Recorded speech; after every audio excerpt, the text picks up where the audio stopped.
Hello, my name is Selene and today I'll be talking about JROTC while I knit a pink ribbed hat. In the video, I'll be trying to answer the question, should JROTC be a part of high schools in the United States?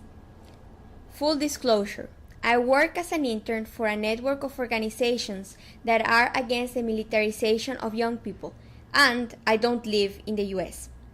When reading about the program for my job, there were many things about it that unsettled me. This is both a presentation of my ongoing research and also the thoughts I've had regarding it. Since this will be a long video, you're welcome to skip to any one of the main points, the time codes for which are in the description below. As a disclaimer, I am not against the kids in the program nor their instructors. I am not anti-soldier, nor anti-American, nor anti-veteran. I am anti-war and the violence it produces, and against the presence of the military in schools. So let's start with the most basic question. What is JROTC and why should anyone care that it exists?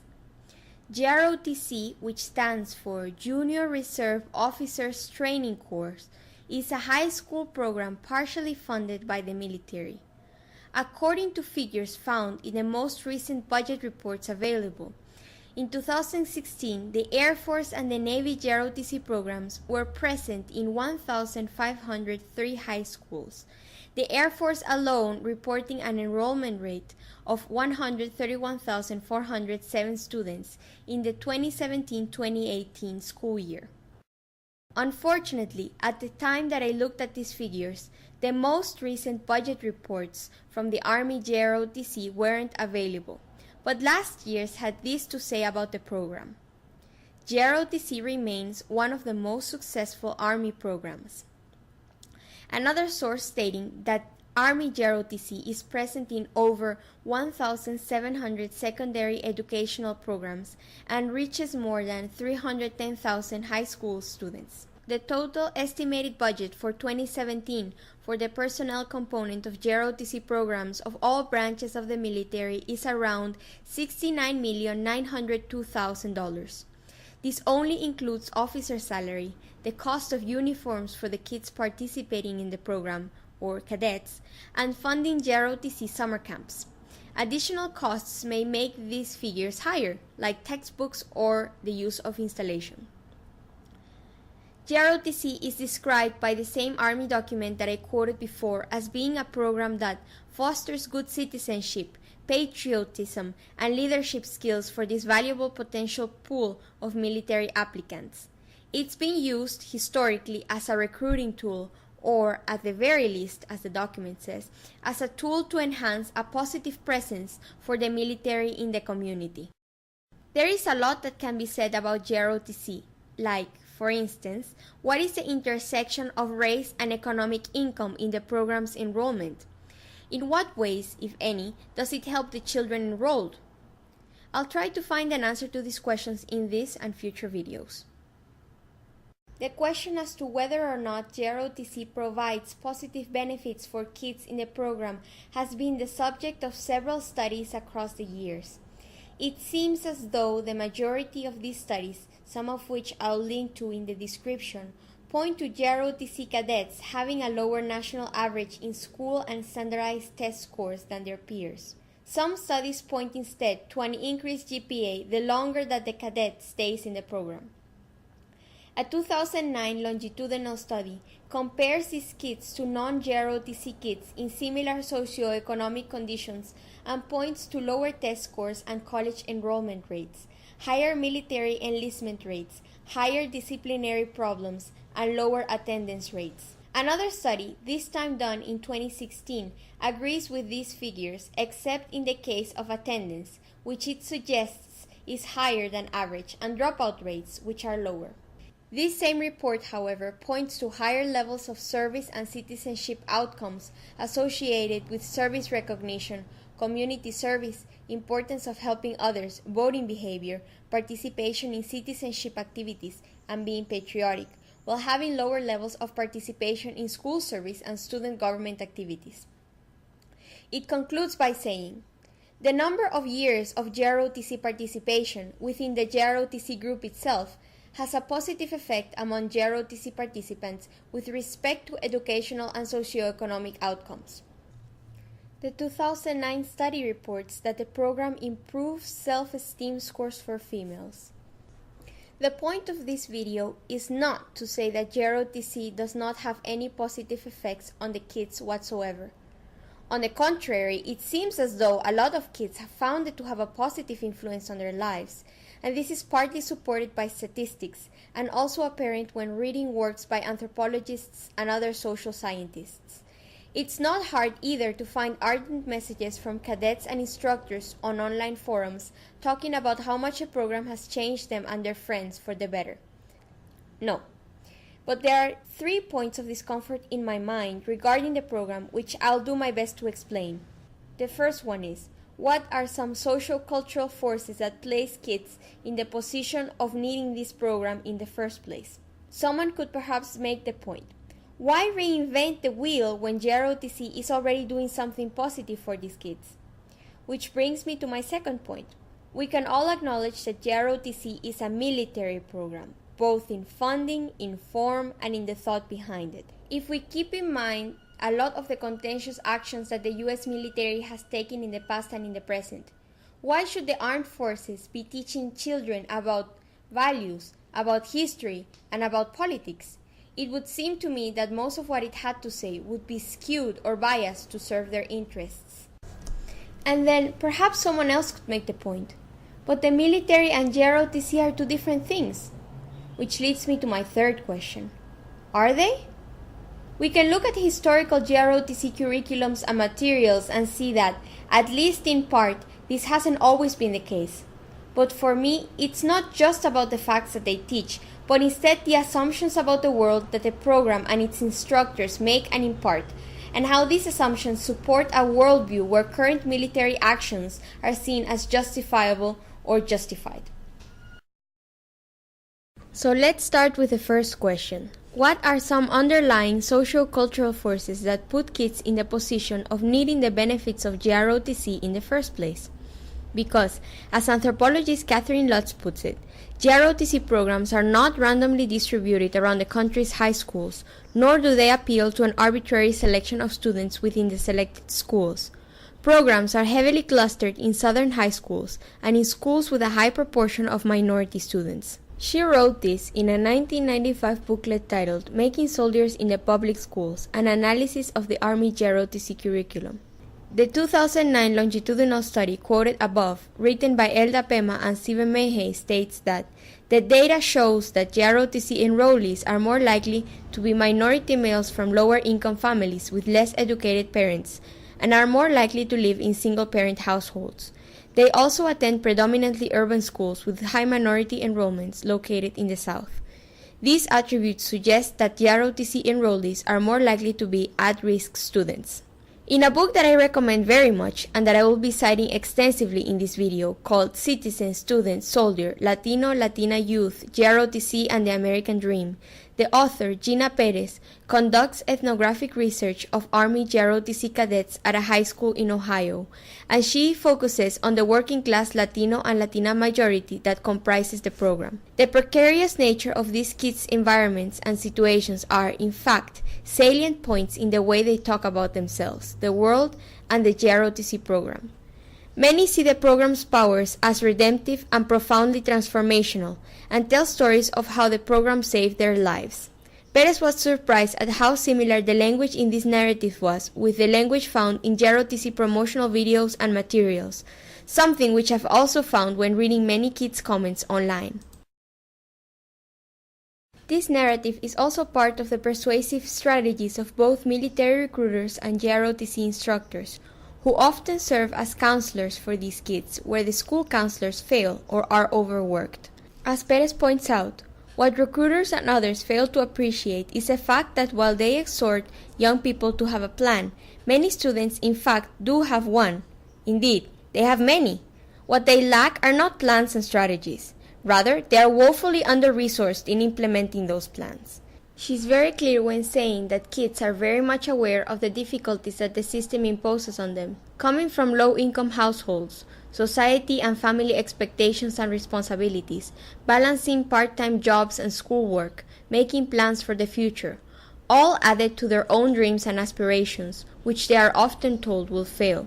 These elements become part of the recruiters' and instructors' narratives who, while often focusing on the benefits the military can provide, material, social, and moral, are often framed as redemptive cautionary tales in which their lives are saved and redeemed through military service. More concretely, instructors write recommendations for both job and college applications, counsel them on their options for the future, and give them a sense that they are someone who cares and respects them deeply. This last point should not be underestimated. Perez quotes sociologist Victor Rios, who says that Latino and African American youth whose behaviors and styles are regarded as deviant and criminalized demonstrated a yearning for being accepted by mainstream society and used the resources available to them in an attempt to do so. In a society that is quick to judge and marginalize people of color, JROTC can be a way, sometimes even the only way, for these kids to get a sense of respect and of self-worth. However, as Perez notes, although JROTC certainly does provide students with access to invaluable networks and resources, it does so within a context of unequal power relations that is shaped by race, gender, and class. In the same chapter, Perez explores the ways in which gender and JROTC's concept of leadership intersect. The assertive style of leadership that JROTC champions plays to the way Latina girls are socialized.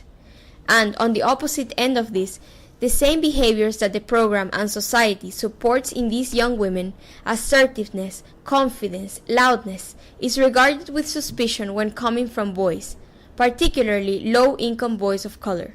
She says, "Boys are particularly vulnerable and punished more harshly than girls, even for committing the same school infractions." As she writes in the conclusion of this chapter, the content of a JROTC leadership model that values an assertive style, the behaviors of young boys and girls are read differently by the broader public and elicit different responses from teachers, security guards, and other adults in authority. As we can see, there is a lot more that affects JROTC and is affected by it. Again, I think we shouldn't be quick to dismiss the positive influence the kids feel the program has in their lives. It helps them, at least in finding a place to which they can belong. What we should be attempting to do is not to undermine these gains or insult the students in the program by hand-waving their experiences. Instead, we should ask ourselves, in what ways can we create or find alternatives for them to obtain the same positive gains outside of military programs? Because does it sound weird to anyone else that the military is teaching kids about values and leadership? It seems to me that the context in which you learn certain information matters, and that while some think of the military as inspiring great acts of courage, sacrifice, respect, etc., these might not be the same words used by others who look onto the same acts. This is true of almost anything, of course, but a lot of what the military does impacts people's lives directly. There is often a recipient on the other end of that courage, of that sacrifice. I hope it doesn't sound like empty rhetoric, but I am more than a bit uncomfortable to have the military talking about respect or loyalty, because my mind is most ready to think of the devastating effects of war and military culture. Language, especially as it is used by the media, can be and is used to hide or paper over the toll behind lofty yet ambiguous ideas like freedom or democracy. I can't really understand learning respect from an institution that has killed and continues to kill civilians. And, not only that, but they use language to not even dignify their deaths, but to hide them behind numbers and terms like collateral damage. I know that there are a lot of people who can look at these acts and give seemingly reasonable justification for them. But if you want to stop the war, the very literal cost in lives and money, its violence, the harm it does to the environment and to the minds of the people who participate in it, then we have to start by questioning these justifications in ourselves and others. What do I believe in that makes war seem, if not just, at least necessary or acceptable? For instance, Perez transcribes what Captain Ewell, a recruiter, says to a group of JROTC cadets. "Why are we in Iraq and Afghanistan? They started it by coming here and flying planes into our buildings. And we're not going to put up with that. We're fighting people who destroyed the Pentagon, the World Trade Center. And I can hold my head high because I'm doing something, and it's not about the money, and I'm proud. This is the part that makes me the most uncomfortable with the JROTC program. It takes part in the creation and furthering of these justifications. This can come about either through the whitewashing or oversimplification of history, which we'll get to in a little bit, or through the definitions it teaches for these high-sounding yet vaguely defined concepts like citizenship, leadership, values, etc. They teach the young people enrolled in the program ways in which to understand themselves and the world around them. This seems like a dangerous power for anyone to have, particularly an institution with so much vested interest in the continuation of the war effort, and a sustaining philosophy of using force and violence as problem solvers. And this brings us to our last point. Can we separate JROTC and the good it does for individuals from the complicated legacy of the Army? The assumptions we make about the way the world is supposed to work and what human beings are, or should be, often seem invisible or second nature. They are the foundation for the way we understand what we see, explain our actions, or justify what others do. These assumptions are created through our personal experiences, given through our parents and teachers, formed and informed by hearing others' points of view, and through the media we consume. When we talk about JROTC, it's important to not just talk about what the kids actually do, like learn about leadership or do military drills, but also the underlying assumptions about the world that can be found in these actions. An easier way to see this is in old JROTC textbooks, which, though written in the early 90s, are quite illustrative.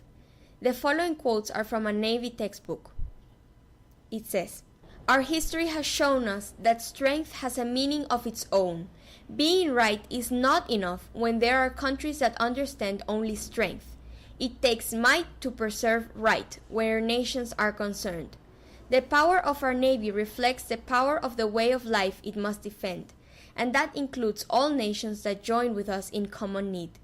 If we are not a strong people with adequate naval and military forces, other countries with more strength will become the world leaders. This would end our way of life." Human beings are consumers of vast quantities of raw materials and fuels. A tremendous amount of waste materials results from this use, individual, societal, industrial, and accidental. A large part of this waste finds its way onto the sea. Fortunately, only a small percentage of this consists of pollutants. Both are opinions about the way human beings are and how the world works.